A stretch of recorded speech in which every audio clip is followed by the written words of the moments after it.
so I'll be talking about complex numbers. This is one of the foundational concepts, especially when you're getting into like factoring polynomials. Sometimes you'll get a polynomial that has that one of the answers is a complex number, and you'll need to know that because if a polynomial's answer is a an imaginary number, then it isn't valid. So that's kind of the application of complex numbers and imaginary numbers later on in Algebra 2, but then there are also many other applications that I'll mention in my project. And so there are some common applications in advanced mathematics, solving polynomial equations, just like I talked about. But then this can also be applied in electrical engineering, quantum mechanics, fluid dynamics, and aerodynamics. Enhances problem-solving skills, signal processing, and computer graphics. So in this project, I'll be talking about complex numbers, first talking about imaginary units, and then how these become complex numbers. Then once you understand those concepts, I'll move on to how to add, subtract, and multiply complex numbers. Also, could you guys turn down your volume because I can hear myself? It's kind of distracting. Okay, thanks. So first off, what are imaginary numbers? So the imaginary unit, as it's called, is represented by the variable I. And what this means is, what this represents is the square root of -1. And as you might know, this, if you can't really get the square root of imaginary numbers, because if you multiply a negative number by a negative number, it'll become a positive number. If you multiply a positive number by itself, then of course it'll remain a positive number. So this is essentially imaginary because it's a concept that can't really be represented in a concrete way. And so by taking multiples of the imaginary unit, which as I already stated is the square root of -1, you can create infinitely more pure imaginary numbers in the form of b multiplied by I, or b is a non-zero real number. And so basically, if you multiply I by 3 or -12, you can create multiples of this imaginary unit, the square root of -1, and that creates imaginary numbers, not just the unit. Does that make sense, Isla? Just let me know if something doesn't make sense. If you don't understand something, please ask specific questions so I can answer them. All right, so how can you simplify pure imaginary numbers? And so the way that this can happen is that, well, let's say you have the, well, let's say if you have something like the square root of 5 multiplied by the square root of 5, that would just equal 5. Because of course, if you have 5 squared by, sorry, I don't know why I wrote 2. If you have 5 squared, you basically are undoing the square root by multiplying, right? So the same concept applies when you are multiplying I by itself. So if you have something like, let's say we have this number, 3I squared, how do you simplify that? Well, one thing that you might not know, but is a property of exponents, is that if you have, you have these 2 units squared, that is the same thing as 3 squared times I squared. Does that make sense, Isla? So you can just represent this same thing in a different way. Now we know that 3 squared equals 9, and I squared can be simplified to -1 because I is a square root of -1. right? And so just like when you have the square root of 5 multiplied by the square root of 5 would equal 5, the square root of -1 times the square root of -1 equals -1, even though the square root of -1 can be represented by I. So this is the same thing as I multiplied by I equals -1. And so if you have something like this, then you can simplify this to -9, right? So if you do have a case scenario in which you have pure imaginary numbers that can be simplified, then you should probably simplify it to save yourself a headache. So yeah, that's how you can simplify those pure imaginary numbers.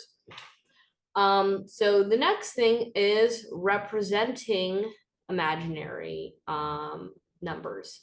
And so, for example, if you have a case scenario in which you are taking the square root of a negative number, you probably want to represent this with I to indicate that it is an imaginary number. So for example, I have this, the square root of -18, in which this is the same as saying I multiplied by the square root of 18. And the reason why is because you are basically, the square root of -18 can be the same as the square root of -1 multiplied by 18. And so because of that, you can represent this as I times the square root of 18.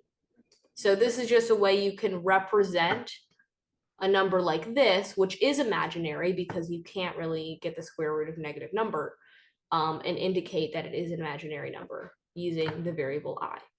And then once you have the square root of 18, you can further simplify this, square root. I'm not sure if you know this, Isla, but essentially with square roots, 18 is the same as 9 times 2, right? And 9 is a square root, right? 3 times 3 equals 9, which means that you explained that last time. Yeah, 9 is a perfect square root. And if you have something like this, 9 times 9, the square root of 9 times 2 is the same as the square root of 9 times the square root of 2, which is also the same as 3 times the square root of 2. And so, because of this, you can get the final answer of 3I times the square root of -2, which is the same as the square root of -18. So this is how you can represent this imaginary exponent in a way that, one, indicates that it's imaginary, and you're simplifying the square root. And so that is how you would do that. Does that make sense? I think so. Yeah, so this is just showing two things. One, how to simplify square roots, which I showed here. And then two, how you could use the imaginary unit I to represent these imaginary numbers, because you can't get the square root of a negative number. Let me know if anything doesn't make sense. All right. So now we can have this example problem where we are simplifying the square root of -24. So let's take this and in two parts. First, how can we use the imaginary unit I to simplify this? So the way that we can do that is just by saying I times the square root of 24. And so that is a way that we can represent this. And so let's see, I'm not sure if there's a, so that's just the way that we can just represent I here. And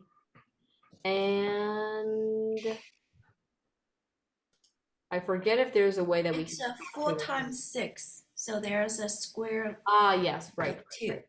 Okay, so then we also have 4 times 6 equals 24, and so we can get this the square root of 4 times 6. 4 is a perfect square, and so we can get the I 2i. times the square root of 4 times the square root of 6, which would be 2i times the square root of 6.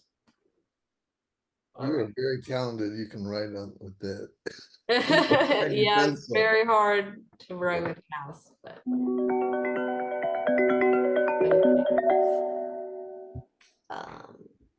okay. So another concept that I'll talk about are powers of the imaginary unit. We know that I to the power of 1 equals I, right? Because it just means I just by itself. And I to the power of 2 would be -1, right? Just like what we talked about. Because the square root of 5 times the square root of 5 equals 5, right? The square root of -1 times the square root of -1 equals -1. And the square root of -1 is represented by I, right? The same thing we talked about earlier. Does that make sense, Isla? Yeah, okay. So because of this, if we have I squared, that equals -1. Now, what if we have I cubed? How does that get represented? Well, we would just take I to the power of 1 times our I to the power of 2, right? Because essentially when you are you have I times I, that's the same thing as I squared. You're just adding another times I, right? And so if we just take this, I times I equals -1 times I would just equal -I, right? Does that make sense, Isla? Wait, so Like, -1. let's say you have 3 times 3 times 3. Oh gosh, is 3 cubed. 3 times 3 is 9 times 3 would equal 27, right? Same concept. I times I equals -1 because of the reasons already stated, times I. -1 times anything is negative anything, right? So -1 times I equals -I.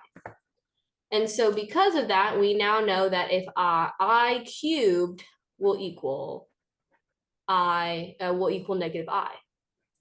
Now, what about I to the power of 4? That would equal 1 because if we have I see where this is going. yeah, I times I would equal -1 times I would equal -I times I would essentially just, if we have -I times I, now I'm confusing myself. Let's see here. I squared times I squared is easier.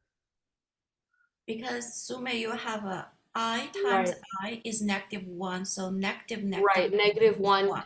Yeah, okay. That's why. Here we go. Let me erase this. Okay.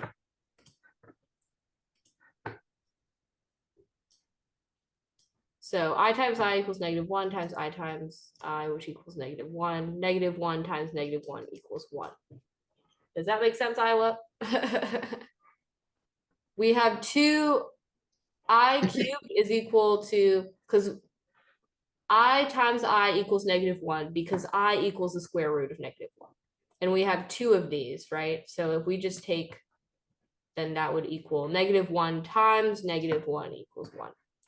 Okay, so the reason why this is helpful is because this pattern continues on forever. Because after this, the same pattern applies to so then after that, I to the power of 5 equals I again. And then I to the power of 6 equals -1, -I, 1I, -1, -I, 1. And then because of that, you can just take, let's say you have I to the power of 457. You can get that by just knowing whether it's a multiple of 1, 2, 3, or 4, and then you will know how you can simplify I based off of that. And so that's why knowing that can be helpful. Okay. Now we can keep going. So now that we know what imaginary units are and imaginary numbers, what are complex numbers? So complex numbers are combinations of real numbers and imaginary numbers. So a complex number is any number that can be written as a plus bi, where I is the imaginary unit and a and b are real numbers. So a would be the real part, right? So it's a real number, and then plus b times I, which is the imaginary part, which, as I already talked about up here, imaginary numbers are multiples of the imaginary unit being I, which is equal to the square root of -1. And so, for example, you have like 3i, that's an imaginary number. Let's say we slap on 4 plus 3i. Now we have a complex number because of a combination of that imaginary number with a real number. So that's all a complex number means, is that you're putting on a part that's real, that has a real number. So for example, we have a little set of like these complex numbers, real numbers, and imaginary numbers.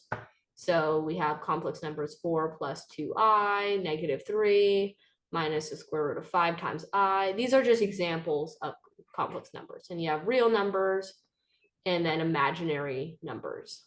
Something that's kind of cool is that 0 is both a real, imaginary, and complex number. 0 actually fits into all these categories because 0 is a real number, but it can also be an imaginary number because you can have 0 times I, which also equals 0, right?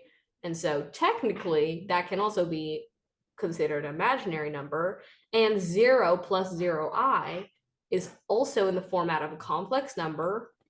So that's pretty cool. 0 is a real number, but 0 can time 0 times I makes it a real number. Yeah, I'm saying it's in all of these categories because you can make it in the format of all these categories. Oh, okay. Yeah, I said in conclusion, 0 is both a real, imaginary, and a complex number. So that's what's pretty cool about 0. And so we are running out of time. Let me speed this up. Okay. Now is adding complex numbers is really easy. You just have to add the real parts and the imaginary parts separately. And the concept to just keep in mind when you are doing anything with the imaginary unit is to just consider it as a variable. So you can even forget that you're dealing with an imaginary number. So if you have 5 plus 2i plus 3 minus 7i, you would just say, okay, what's 5 plus 3, which is 8? And then what's 2i minus 7i, which would equal minus 5i. So that would be your answer. Pretty simple. Okay, next is subtracting complex numbers, which is the exact same concept, except let's say you have minus 6 minus 18i, you would just distribute this negative sign with the distributive property. So this would just be plus 6 plus, sorry, not plus 6, minus 6 plus 18i. And now you have 2 minus 6, which equals minus 4, minus 3i plus 18i equals plus 15i. So that would be our answer. Okay. Now when it comes to multiplying complex numbers, you are essentially just going to distribute it with the distributive property, just like you would with any other variable. So we could add, let's minus 14 times 13, and that would be 52, I believe. Yes, that would be 52. So minus 52 plus, oh gosh, plus, wait, no, minus 20i. So that would be our answer. And then if we have 2i times 3 minus 8i, which would be an imaginary number times a complex number, we would have 2i times 3 equals 6i. And then minus 8i times 2i would be minus 16i squared. Because we have I times I. But now we can simplify this because, as we know, I squared equals -1. And so this would be the same as 6i minus 16 times -1, which also equals 6i plus 16. So that's how we can simplify that. All right. And so next is you can multiply two complex numbers. And the way that you can do that is just by using the same distributive property. So we could just have 1 times 5 plus I plus 4i times 5 plus I. So this is how you would do this, Isla, even if you weren't working with imaginary numbers. And then you would just do the same thing. 1 times 5 is 5 plus I plus 20i plus 4i squared. And then we can simplify this. 5 plus 21i plus 4 times -1, because I squared is simplified to -1. And then we have -4 plus 5 is 1 plus 21i. So that would be our simplified answer. Okay. Now we have a few example problems. I don't know, do I have time? I have 5 minutes. We can do some of these. Okay, so now if we have 3i times 1 minus 5i would equal 3i minus 15i squared. I squared is simplified to -1, and so this would be 3i plus 15. And then if we have 2 plus 3i times 1 minus 5i, then we would distribute this. So 2 times 1 minus 5i plus 3i times 1 minus 5i equals 2 minus 10i plus 3i minus 15i squared. Then we have 2 minus 7i plus 15. I just kind of did that quickly, but you can just swap this out with times -1. So that would just be plus 15. And then we have 17 minus 7i, and that's our answer. Okay, so that is my presentation. And I include some resources at the bottom there. Thank you. All right. Now we know what it is, imaginary complex numbers. Yep. Can't wait till we go to the grocery store tomorrow. We can use that knowledge. Yep. But I think for the next few weeks, I'll just be going through most of the stuff in Algebra 2, because I think that'll be helpful for Isla. just to Yeah. just so you could get exposure to it, even if you don't fully understand it. It'll make it so that when you do get to algebra 2, you'll be able to learn it a lot faster. And I need a refresher. Yeah, because I've I been like I went didn't through it and then fully understand. that's okay. But I think it'll help you learn it much faster. Because I remember when I was in 3rd grade, Daddy handed me this 8th grade algebra book. I understood 20% of what was in that book. But when I came across it, when I was going through 8th grade algebra, I learned it so fast because I was like, oh, I remember seeing that when I was 8. And then, so I think just getting exposure to it, even if you don't, Yeah. it's going to help you. And Yeah, but you're late. I'm not. I'm already 11. Well, you're not supposed to learn Get algebra on that. until No, I'm just kidding. well, But Sumay, you explained it so clearly. It's like thank you. you know, if you just replace I with X, right? When you do your algebra, Yeah. everything you taught today Mhm. makes sense. Thank you. So it can help you actually do your algebra. So the algebra problems you're working on. Yeah.